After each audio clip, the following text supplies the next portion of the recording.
Hello, I'm Sudesh. Today in this video, I'm gonna discuss Walter Benjamin's essay, The Work of Art in the Age of Mechanical Reproduction.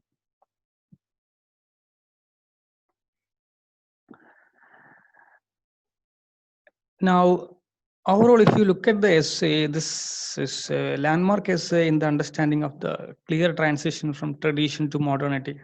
Modernity at the level of technological as well as aesthetic shifts. Now, to start off, at the very beginning, you need to have an understanding of what Walter Benjamin's mean when he talks something about this particular technological transition from tradition to modernity. And for this, you need to have an understanding regarding what was the practice regarding artwork in the tradition. Looking at the past in the history of art, people resorted to several methods. When you observe the history of art, it becomes clear enough how humankind has moved far away from cave paintings to writing on stones and later to etching on wood blocks.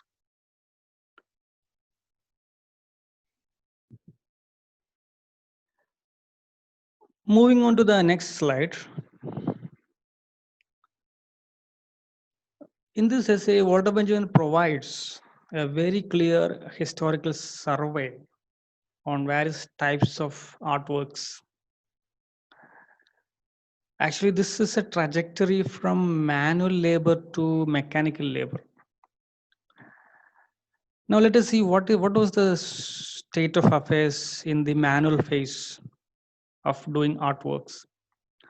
Now in the manual phase in the ancient times, people resort to several methods such as stamping, founding, which are relevant for graphic arts, and for printing technology was also invented gradually, and it is relevant in the context of writing.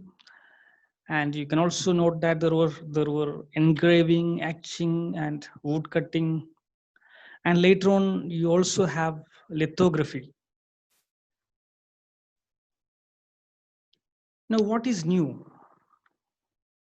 Of course, there is a gradual transition taking place in the method of doing art or artworks. Now, what is new was something to do with the technological phase of doing artworks or reproducing artwork. Art has always been reproduced through one way or another. And if in the ancient case, it was in the traditional case, it was mainly for the artistic exercise, either for the students or for the master's exhibition of his own skills, or it was later on demonstrated for commercial purpose. Now, with the advent of technological reproduction, artworks demonstrated a tremendous capacity for rendering aesthetic as well as perceptual shifts. I may discuss some of those factors, especially the transitions that has taken place in the field of art. Yeah, like I mentioned, Benjamin clearly mentions woodcut as one of the earliest techniques used in the reproduction of art, and it was later replaced by lithography.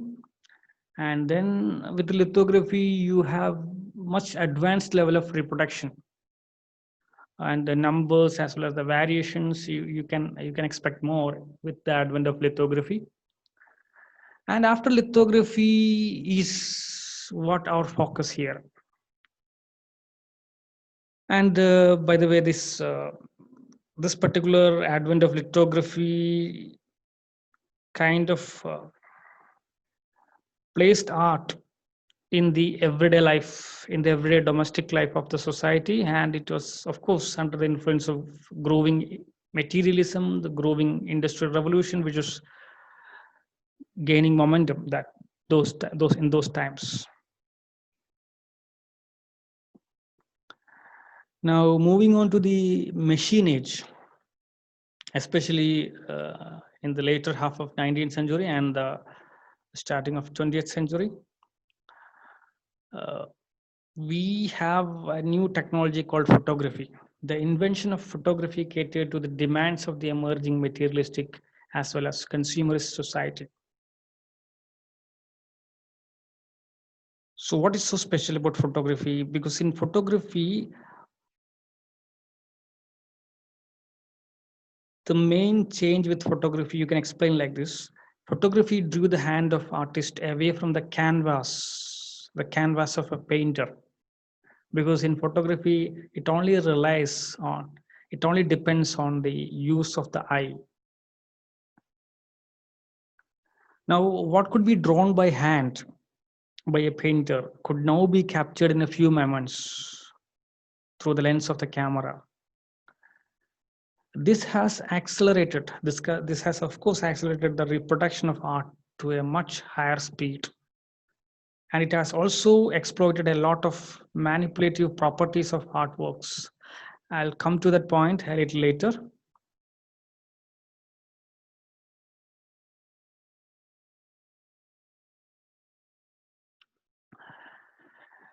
Now I may focus on the concept of aura and uniqueness, which is foregrounded in the essay. Walter Benjamin observes that, if you go back to ancient Greek, if you go back to ancient times, the statue of Venus has a particular history. I'll come to that point a little later. See, here Walter Benjamin makes a very interesting remark. The uniqueness of a work of art is inseparable from its being embedded in the fabric of tradition. This tradition itself is thoroughly alive and extremely changeable. Now, this is what we are going to discuss right now. The early artworks had ritual roots. They had functions related to magic or religious values. Example, this is the example we were discussing.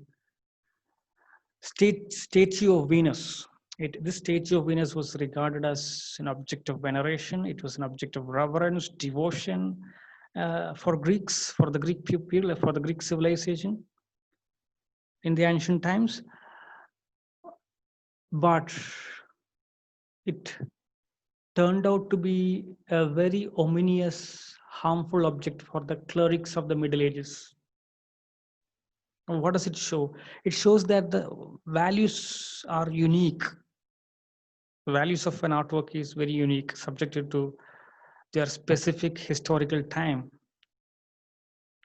And the aura that is emanating from an artwork is also based on the respective value system and social circumstances of that particular tradition. Right. So that is why the same Venus, the statue of Venus could generate two types of perception. One as an object of veneration, and the other as an object of what you say, a omen, a bad omen, or a harmful object. So these are two effects of the same artwork.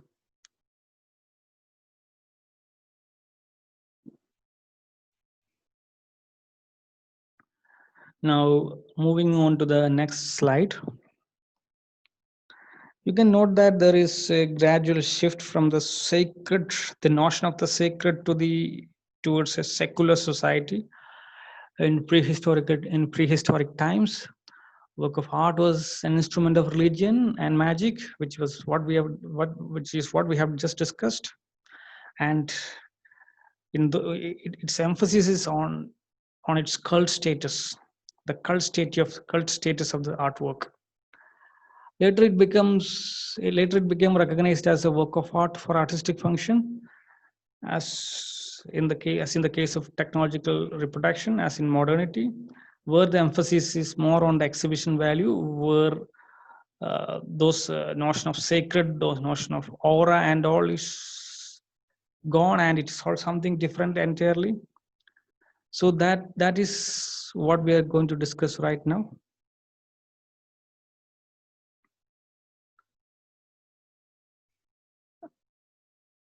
So this is the speciality of the traditional art, where the focus is more on the authentic experience, or what you say, the uniqueness is what is the main focus of the traditional art forms.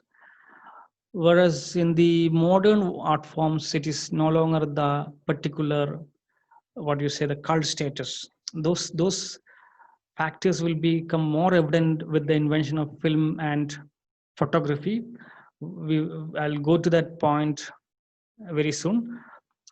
Now, here we have a very interesting example during the discussion towards this shift from cult value to exhibition value. Walter Benjamin also discusses a particular movement in art.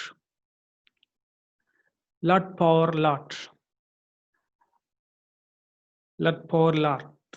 Lot power lot. What does it mean? Art for art's sake. See here, in one particular time, there was a particular movement in art which claimed for its pure autotelic function of art, the domain of art. And this particular movement do not want to communicate anything to the politics or the society or the cultural field that which is available during that time. And it was more like an exclusivist form of a pure demand for art. To this particular example, Walter Benjamin is not quite okay with this particular movement. In fact, Walter Benjamin calls for a revolutionary art which can bring in a positive social change, especially when fascist regimes aestheticize politics, with art forms getting reduced to disastrous political programs. So that is the main reason why Walter Benjamin is not quite okay with this art for art's sake movement.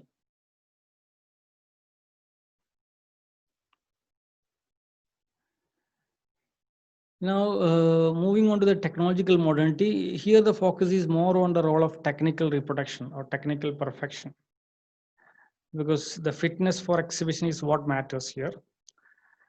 Now, you have the perfect example as in film and photography.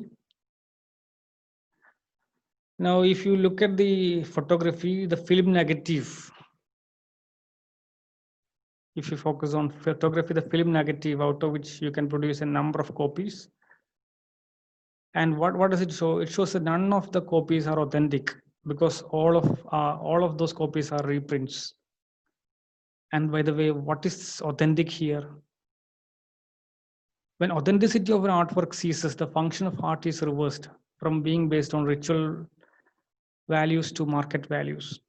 And it doesn't make sense, if you go and claim that, the film negative, that authentic is the real original art, because there is no point in going back to that film negative, because what matters is the reproduced images, the copies of the photographs. So that was the major shift that you can trace in the mechanical phase of reproduction.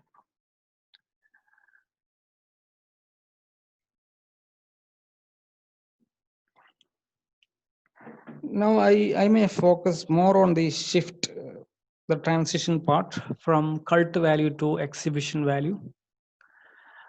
Benjamin argues that with the photographic image, exhibition value for the first time shows its superiority to cult value.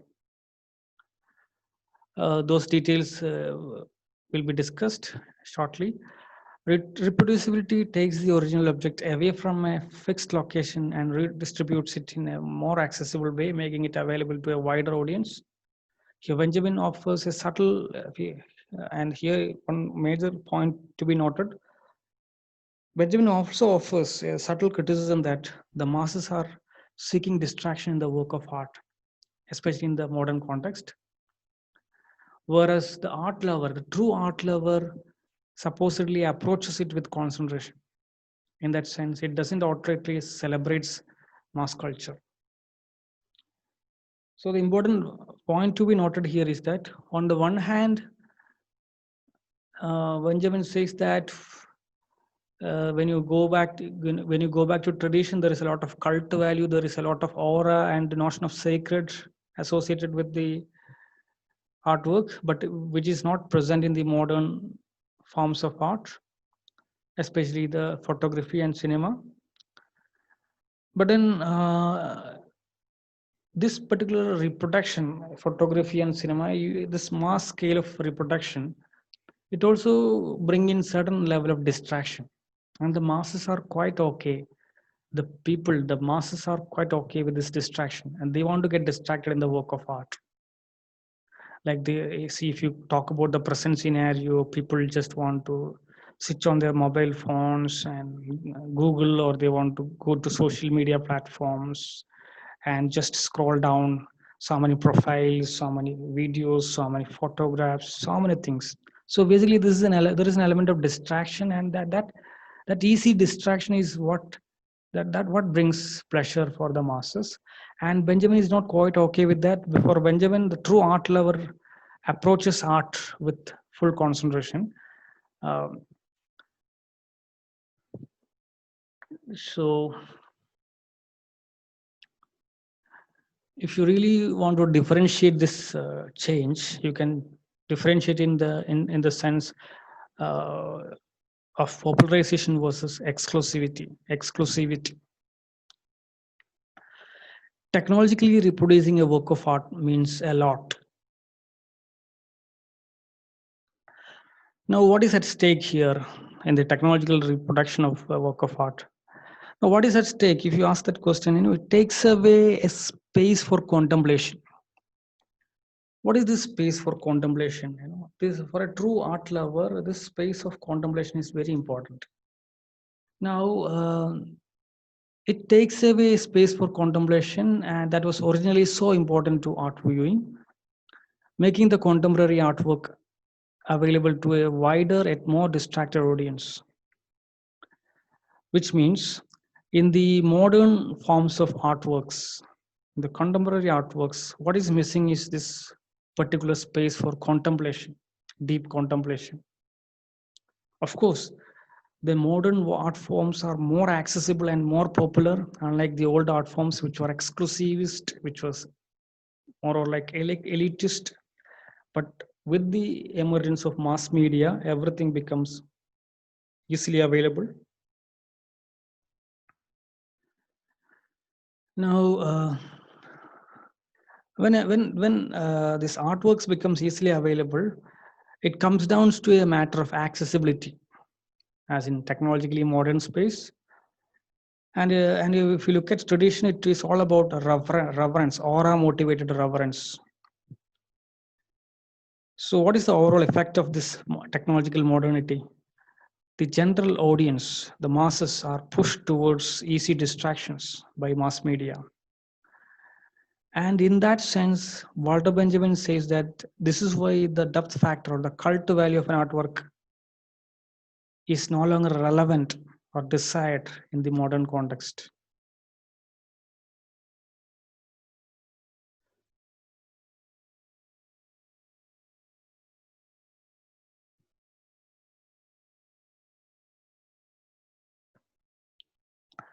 Now I may move on to the section on photography, where Walter Benjamin clearly states that in photography, exhibition value gets replaced by cult value. But Benjamin also observes that this cult value doesn't simply go away. There is a level of residue of the old cult value in this modern art forms called photography. And Benjamin says that was the reason why the first photographs were portraits of people, remembrance of loved ones as a cult value. The aura, melancholy, and beauty came from the expression of the face in the portrait photograph, were all the main focus. You may remember what is this portrait photography. Portraits are mainly focusing on the facial expression, the family cult, and all these things. So that portrait photography was the trend in the very beginning of photography, and slowly and gradually it is the exhibition value which took over in photography. A focus on man's face and all these gradually withdrew from the photography. It got disappeared, and you have a perfect example in Adjet's photographs. Adjet's photographs of Paris deserted streets. Here, the purpose is to establish evidence for historical occurrences. Now, that is where you find the idea of exhibition value gaining more importance.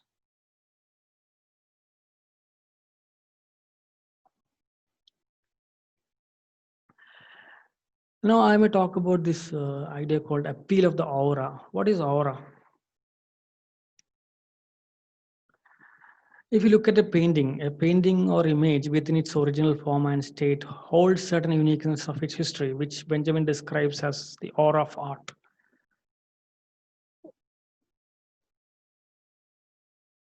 This aura is the only and rare quality that surrounds art with its emotional and historical beliefs. You may be reminded of the phrases such as antique piece or rare piece. A painting, when drawn, can have a cultural, emotional attachment between the artist and the subject. And what the artist feels about it at that time is also matters.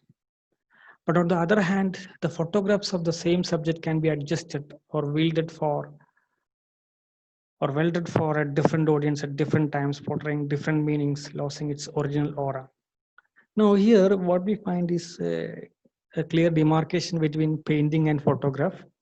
In photograph, there is, of course, you have a scope for manipulation. You can adjust the camera lens, you can adjust the viewpoint, you can of course filter the colors. So many things are possible in a photograph.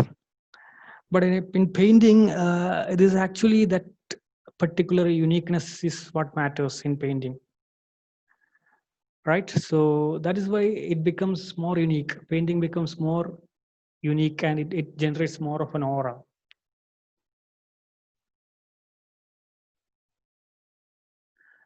Because a painter has to capture everything at the moment itself, because he doesn't have much of a manipulative techniques like the way you do it in a photograph or a photographic camera.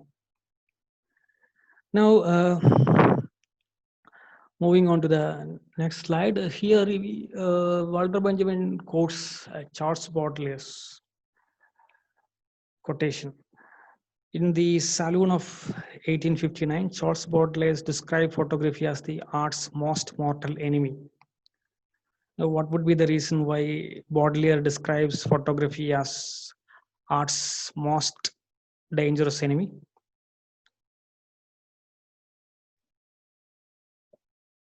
Because it simply destroys the purity of art, because everything can be manipulated, everything can be adjusted in photography. Of course, a photograph captures the moment in more accurate and swift way, and it is only the reflection of the moment which can be altered by the means of lens and viewpoint during reproduction. This reproduction, however, lacks the traditional value and historical proof of its existence in its original form. Here, Benjamin states that in even the most perfect reproduction, one thing is lacking: the here and now of the work of art, its unique existence in a particular place. So photography cannot claim that authentic experience the way other art forms can claim. That is the major point here.